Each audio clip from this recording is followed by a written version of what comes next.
साथियों नमस्कार, कैसे हैं आप सब लोग। मज़ा मा केम छो कैसा है और मेरे साथ ज़िंदगी जीने तो मज़े में रहो। और देखो मुझे वो लोग बिल्कुल पसंद नहीं है जो बुज़दिल किस्म के। अगर लड़ सकते हो तो वीडियो कंटिन्यू करो, अगर बुज़दिल हो, मानते हो अपने आप को कि हम नहीं लड़ सकते, हम ना मर दें, हम चूड़ियाँ पहन सकते हैं, तो ये वीडियो जो है तुरंत बंद कर दो। क्योंकि देखो मैं अपना टाइम नहीं ख़राब करता और तुम्हारा टाइम तो मुझसे ज़्यादा वैल्यूबल है। क्योंकि तुम्हें अभी तो चाकरी करनी है, उनका एक घुटने टेकने और उनको ये दिखाना है कि दुनिया में तुम वो पुरुष हो जो उनके आगे झुककर उनकी ब्लैकमेलिंग का जो है शिकार होने में कोई कमी नहीं छोड़ेगा। तुम आगे आने वाली पीढ़ियों के लिए वो एग्जाम्पल क्रिएट कर रहे हो कि आगे आने वाली पीढ़ियाँ जो है तुम्हें कोसेंगी कि अगर तुम उस समय लड़ ली होते तो हमें जो है झुकना नहीं पड़ता। नालायकों शर्म करो, लड़ लो, अदरवाइज आगे आने वाली पीढ़ियाँ जो है तुम्हें कोसेंगी, तुम्हें कहेंगी अगर लड़ लेते तो हम शायद आज बच जाते। और जिस तरह से कानून का दुरुपयोग हो रहा है, हो सकता कि तुम्हारे लड़ने से उस कानून में संशोधन होते या हमारे लिए भी कोई नया कानून बनता।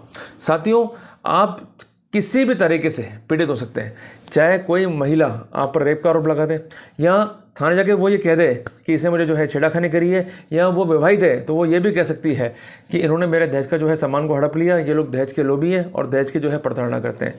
अंतोगत्वा बेबस कानून के सामने जो है हमें घुटने टिकाकर खड़े होना पड़ता है। साथियों, लड़े कैसे, समस्या वही बहुत बड़ी है। और सबसे बड़ी प्रॉब्लम हमें तब आती है कि जब मेंटेनेंस का क्लेम हमारे ऊपर आता है। क्योंकि लड़की तो कोर्ट में खड़ी रहती है कि साहब मैं तो गरीब हूँ, मेरे पेरेंट्स जो है मेरा भरण पोषण कर रहे हैं और मेरा पति जो है लाखों रुपए कमाता है और अल्टीमेटली मुझको जो है भरण पोषण दिया जाए।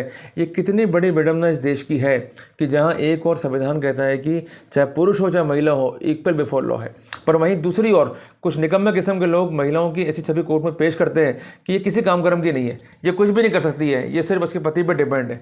अगर जरा सोचो कि तुम्हारा पति मर गया, फिर तुम्हें खर्चा बिल्कुल नहीं मिलने वाला, क्योंकि फिर इतनी उसमें अड़चने हैं, तुम उसे पार नहीं पा सकती। तो अभी भी वक्त है, सुधर जाओ। अगर तुम फिजिकली और मेंटली एबल हो तो नौकरी करो, एक सम्मानजनक जीवन समाज में जियो। इस तरह से अपने पति पर केस डालकर पैसा खींचने से तुम्हें कुछ नहीं हासिल होगा। एक बात मैं स्पष्ट कर दूं, और दूसरी बात आप सबको मैं स्पष्ट कर दूं कि मेंटेनेंस कानून क्यों बनाया गया था। क्योंकि अगर पति सक्षम है और पत्नी के पास जो है सक्षमता नहीं है, चाहे वो फिजिकल हो, चाहे वो मेंटली हो, चाहे वो इकोनॉमिकल हो, कम से कम उसे एक मजबूत आधार देना। सेक्शन 125 सीआरपीसी एक एब्सोल्यूट राइट नहीं है। इवन पेरेंट्स को लेकर भी अब तो कोर्ट का व्यू क्लियर है कि लड़की अडल्ट हो चुकी है और उसकी मैरिज नहीं हुई है, she is unmarried daughter. Even though 125 में आफ्टर मेजोरिटी वो मेंटेनेंस क्लेम नहीं कर सकती है अगर उसे कोई फिजिकल या मेंटल डिसेबिलिटी नहीं है तो। साथियों, चूंकि एक पति भी एक पत्नी का जो है गार्जियन है और पति तब तक उसको मेंटेन करेगा कि जब तक वो फिजिकली और मेंटली जो है डिसेबल हो या इकोनॉमिकली जो है डिसेबल हो, और इन तीनों परिप्रेक्ष्य में उसके पास जो है पर्याप्त साधन ना हो। साथियों, आज हो क्या रहा है कि लड़कियां जो है कोर्ट में आती हैं, धड़ल्ले से जो है केस करती हैं और जो मर्जी में आता अनाप शनाप मेंटेनेंस मांगती रहती है, और हम जो है खड़े रहते हैं और हमको ये कहता भाई तुम लोग चुप रहो, तुमको जो है मेंटेनेंस देना होगा। अरे भाई काहे का मेंटेनेंस देना होगा भाई, शादी जो है दोनों ने करी है। आज जब आपके घर की जो सेवा है वो औरत ही कर रही है, आपके पेरेंट्स को जो है उसने आरोपित कर दिया, आपको जो है आरोपित कर दिया, आज आप सेक्स एंजॉय नहीं कर पा रहे हो, आज आपका खाना जो है वो कैसे आप खाओगे, आपके जो पेरेंट्स हैं उन्हें खाना कैसे खिलाओगे, और कैसे घर जो है ठीक रहेगा, इसकी चिंता किसी को नहीं है। सिर्फ मेंटेनेंस दो, मेंटेनेंस दो। वो जानती है कि मेंटेनेंस जो है लेकर रहेंगी, बट हम भी जानते हैं कि हमें लड़ना कैसे। डिसअपॉइंटमेंट नहीं होना है, हमको लड़ना पड़ेगा। अगर हम नहीं लड़ेंगे तो हमारा जो है गलत फायदा उठाया जाएगा। तो साथियों, जजमेंट आया है राजस्थान हाईकोर्ट का, जिसने हमें एक अच्छी गाइडलाइंस दी है, और कम से कम अगर उस गाइडलाइंस को हमने फॉलो कर लिया तो ऐसे लोगों को हम सबक जो है सिखा पाएंगे। साथियों, मैं हर एक पॉइंट को जो है डिस्कस करूंगा by the way of presentation. आप एक कॉपी और एक पेन लेके बैठिए, जो कुछ बता रहा हूं उसको नोट डाउन कीजिए, उसको अमल में लाइए, निश्चित तौर पर आपको सफलता मिलेगी ही मिलेगी। साथियों, जैसा कि स्क्रीन पर आप देख रहे हैं, मैंने एक बात लिखी है, before claiming maintenance the wife is bound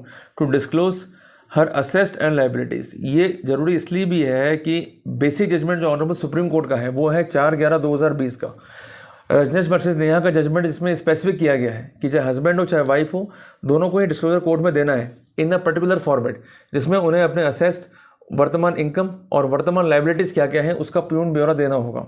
पर उसके बावजूद भी कई केसों में देखा गया है कि वाइफ उस प्रोटोकॉल को जो है फॉलो नहीं करी, और ऐसा एक मामला देखने को मिला जोधपुर में। वाइफ ने जो है मेंटेनेंस क्लेम किया, बट कंसेंट एफिडेविट में अपने असेस्ड और लाइबिलिटीज़ को जो है डिस्क्लोज नहीं करा, जिसको समन्स करने के लिए हस्बैंड ने सेक्शन 91 सीआरपीसी के तहत जो है एप्लीकेशन फाइल करी before the concern trial court. Clear है। और सेक्शन 91 सीआरपीसी जो है एम्पावर करता है कोर्ट को कि कोई डॉक्यूमेंट अगर रिलेवेंट है और मैंडेट है और केस के डिस्पोजल के लिए जस्ट है तो कोर्ट जो है संबंध करेगा। तो उस प्रोटोकॉल के तहत जो है इस हस्बैंड ने जो है अर्जी जो है कोर्ट में लगा दी। और सेक्शन 91 सीआरपीसी को लेकर जो बेहतरीन लॉ है अभी तक का वो है state of Odisha versus Devendra Nath. उसमें क्या बोला गया है कि अगर कोई डॉक्यूमेंट रिलेवेंट है तो कोर्ट को उसको जो है संबंध करना चाहिए और कोर्ट के पास इस संबंध में स्पष्ट शक्तियां सेक्शन 91 सीआरपीसी में है।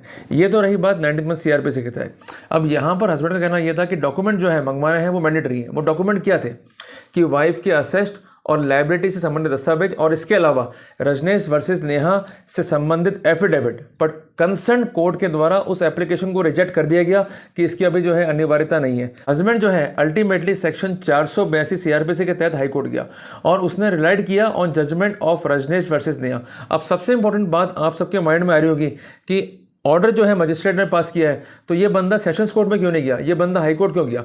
साथियों एक बात स्पष्ट कर दूं कि वर्ष 2009 में ऑनरेबल सुप्रीम कोर्ट ने स्पष्ट किया था कि सेक्शन 91 सीआरपीसी का ऑर्डर जो है इंटरलोकेटरी ऑर्डर है, जिस कारण उसकी रिवीजन लाई नहीं करती है as per section 397 sub clause 2 of CrPC. तो रेमेडी क्या बचती है हाई कोर्ट जाने की, जिस कारण ये जो है हाई कोर्ट गया। तो कोर्ट ने यहाँ पर सारे फैक्ट्स को देखा, सर्कमस्टेंसेस को देखा और एक ही प्ली हस्बैंड ने रेस किया कि रजनेश वर्सेस नेहा का जजमेंट जो है ये इंपेरेटिव है।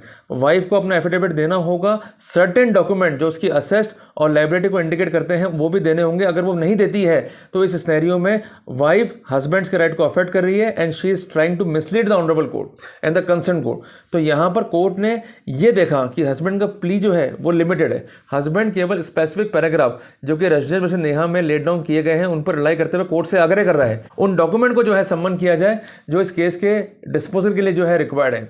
तो कोर्ट ने कहा कि जो रजनेश वर्सेस नेहा का जजमेंट है और जो उसका मैंडेट है ये मैंडेटरी है, कोर्ट इससे बाउंड है और कोर्ट को डॉक्यूमेंट जो है सम्मन करने होंगे। और कोर्ट ने ये भी हस्बैंड से कहा कि रिलेवेंट डॉक्यूमेंट अगर आपको सम्मन करने हैं तो आप ऑर्डर 11 सीपीसी में भी जो है अप्लाई कर सकते हो। तो कुल मिला के हमें 3 बात जो है समझ में आती है। सबसे पहली बात कि रजनेश वर्सेस नेहा का जो जजमेंट है और जो उसका मैंडेट है उसको कोर्ट मानने के लिए बाध्य है। नंबर 2, वाइफ को अपने डॉक्यूमेंट्स रिगार्डिंग असेस्ट और लाइबिलिटी जो है पेश करने होंगे और वाइफ अगर पेश नहीं करती है तो हस्बैंड के पास सेक्शन 91 सीआरपीसी और ऑर्डर 11 सीपीसी में जो है रेमेडीज अवेलेबल है, जिसके तहत वो अर्जी फाइल करके रेमेडीज जो है एज पर लॉ सिक्योर कर सकता है। तो साथियों है ना कितना आसान। तो हमें घबराने का नहीं है। अपने को राइट्स अगर कानून में है तो हमें एक्सरसाइज करने हैं। अगर हम एक्सरसाइज नहीं करेंगे तो कोई भी हमें जो है बचाएगा नहीं, हमारा शोषण होता रहेगा, अल्टीमेटली हम लोग मरते रहेंगे। भाई देखो हारना तय है, जैसे लोगों ने कहा है ठीक है जी, अगर लड़ लोगे तो हो सकता है जीत भी जाओ। तो कम से कम जब चीज़ें नेगेटिव हैं तो वर्किंग करके क्यों ना हम उसे पॉजिटिव कर दें। नकारात्मक सोच रख के घर में बैठने से कुछ नहीं मिलेगा, लड़ना पड़ेगा मेरे भाई। नहीं लड़ोगे तो कोई मतलब नहीं है। तो शादी करो मत, और शादी करिए तो उसके साइड इफेक्ट्स है। तो आपको अगर ये साबित करना है कि मैं लड़ सकता हूँ, मैं आने वाली पीढ़ी के लिए एग्जाम्पल क्रिएट कर सकता हूँ, तो आप लड़ो। और लगता है कि भाई मैं कुछ नहीं कर सकता, मेरा काम है सिर्फ झुकना, इनके आगे पैर पड़ना और इनसे भीख मांगना कि मुझे बख्श दे, तो फिर किसी भी रूप में ये वीडियो, इसके कंटेंट आपके लिए सार्थक ही नहीं है। तो लड़ सकते हो तो वीडियो देखो, कंटेंट फॉलो करो, उसकी लाइट में प्लीडिंग्स करो और जीत जाओ। और अगर लगता है नहीं भाई हम नहीं लड़ सकते तो ये वीडियो बंद करो और जैसा आप चाहते हो वैसा आप करते रहो। भगवान आपका जो है भला करे। तो साथियों मिलते हैं एक नए टॉपिक के साथ, तब तक के लिए जय हिंद, जय भारत।